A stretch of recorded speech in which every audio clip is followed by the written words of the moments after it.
Hola, buenas tardes, buenos días. En el momento que esté viendo este video, profe, me presento. Mi nombre es José Jarín Pérez Vélez, Escuela Preparatoria Profesor Miguel Castillo Zuna. Y en este momento voy a hablar sobre lo que estuvimos haciendo en el proyecto integrador que nos pidió que hiciéramos y la lectura del bloque 4. En este bloque fue el que más me gustó, ya que hasta cierto punto me interesa un poco la cuestión sobre lo que pasó en la Guerra Fría, pero también me interesa saber qué son los sucesos que desencadenaron que todo esto sucediera. Cabe recalcar que todo lo que estuvimos viendo en el bloque 4 tuvo que ver con eso, la Guerra Fría, sus acontecimientos y casi lo que dio como finalizado esta misma. Voy a comenzar con los temas principales y luego daré mi punto de vista. En este caso hablaré primeramente sobre las dos grandes innovaciones y, por decirlo de una manera, cosas malas que sucedieron en esta época. Una de ellas vendría siendo la devaluación monetaria o económica que tuvieron algunos países, en el caso, por ejemplo, de la Gran Depresión o algunas revoluciones que la Unión Soviética tenía en esos entonces, los cuales les causó mucho descontento en la gente, ya que obviamente el precio de algunos alimentos o algunos utensilios básicos había elevado demasiado.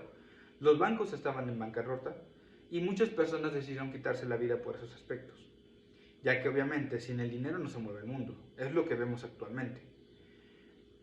Y esos problemas monetarios podrían decirse que fueron lo que detuvo a que Estados Unidos y Rusia se comenzaran una nueva guerra, esta vez no llamada Guerra Fría obviamente, sino que algo tenía que ver.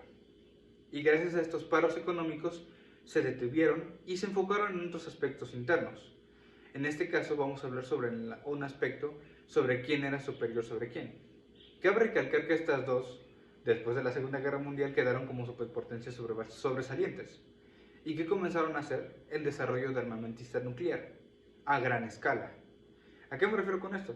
Que hubieron muchas pruebas, o la mayoría de pruebas de bombas atómicas o bombas de hidrógeno fueron hechas durante la Segunda Guerra Fría, y la mayoría de bombas creadas en ese entonces obviamente fueron de esa época, que se probaron y que algunas ni siquiera se quieren probar por el peligro que tienen esas mismas.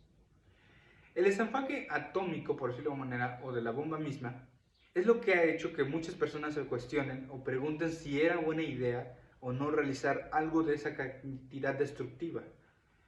Porque si nos ponemos a pensar, el hecho de que dos superpotencias que están peleadas tengan armas de esa categoría que literalmente pueden borrarte del mapa de un solo tiro, pues es algo que deja mucho que pensar sobre cómo es que van a relacionarse. Y el cómo los conflictos actuales que están pasando, si los enfocamos de esta manera, se pueden acabar tan rápido solamente con uno de esos aspectos, pero que iniciará un efecto en cadena que daría mucho terror sin honesto. Ahora bien, la otra parte de la moneda, el avance tecnológico y científico. La carrera aeroespacial en este aspecto para mí es lo más enfocado que tuvimos en ese entonces, ya que ambas potencias, por querer mostrar quién era superior, también comenzaron el desarrollo de armas, pero en este caso no de armas en ese aspecto, sino de armas para poder viajar a otra parte del espacio. Y como sabemos el resultado, que la Unión Soviética mandó el primer satélite al espacio, mientras que Estados Unidos mandó al primer hombre al espacio. Pero esta carrera aeroespacial tiene sus altas y bajas, ya que, como sabemos, el avance tecnológico que tuvo fue gigantesco, ya que las investigaciones, las cuestiones monetarias, todo fue enfocado para ello, por lo cual se dejó un poco de lado la cuestión de la guerra, y se tomó una guerra un poco más actual, por decirlo de alguna manera, sino una guerra de armas, sino una guerra de bienes. Ya para finalizar con esto, hay que tener en cuenta que los acontecimientos de la Guerra Fría están muy ligados entre sí y que causaron muchos conflictos mínimos o pequeños en algunas otras partes del mundo, incluyendo en la Alemania que perdió, que este momento fue cuando se dividió y fue la creación del muro de Berlín. Hay que tomar en cuenta también eso, el descontento de la gente por estos sucesos que estaban pasando. El hecho de que la guerra o los conflictos bélicos estén tan cercanos de nosotros deja algo que pensar con las cuestiones en cómo es que lo estamos manejando y el cómo nos desarrollamos como personas.